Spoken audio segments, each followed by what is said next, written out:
Now, while most people are looking at seed catalogs for spring, I'm still deep in the results of last year's hard work. Now today, I went into my pumpkin stores. The pumpkin shelf life isn't infinite. We had these stored in our garage since last autumn, and while most are holding up beautifully, a few has started to tell me that they've had enough. And you can see it in the skin as it's starting to get a little softer in spots around the top and the bottom of the pumpkin, where there's also discoloration. Now today I'm just doing a bit of a rescue mission. We're going through the stock, identifying the ones that are starting to turn. Now normally I've got a couple of options. I can either get them processed and prepped for freezing, or I can actually cook some and make some wonderful meals. Now it's best to check your pumpkin supplies regularly to prevent any loss of a good pumpkin. It's all a part of the cycle. Nothing goes to waste, well, if I can help it. When you're checking your harvest, you have to be a bit of a detective. I'm looking for any give in the flesh.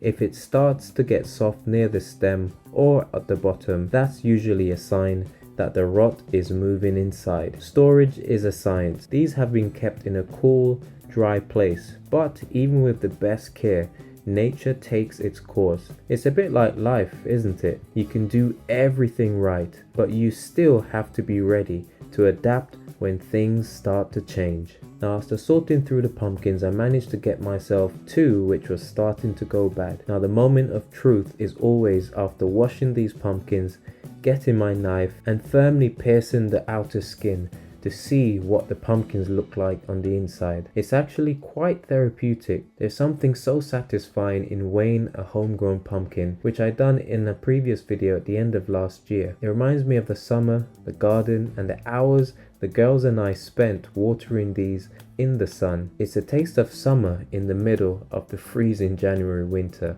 Now I'm not just saving the flesh for today, guys.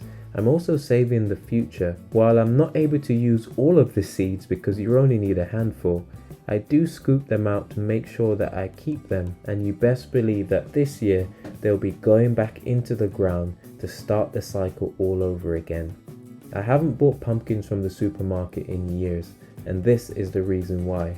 Being resourceful isn't just about saving money, though with the way prices are, it certainly helps. It's about respect. Respect for the land, respect for the time it took to grow these, and a bit of pride in being able to provide for Abigail and Naomi directly from our own soil.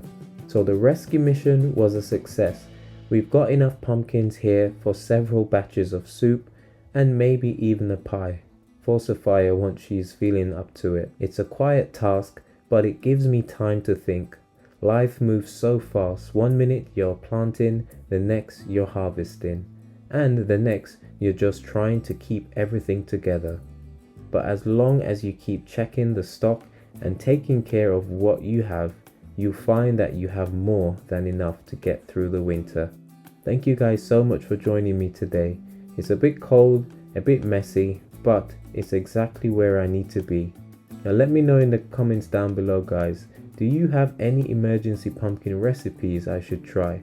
I'll see you in the next one. Take care, goodbye, and God bless.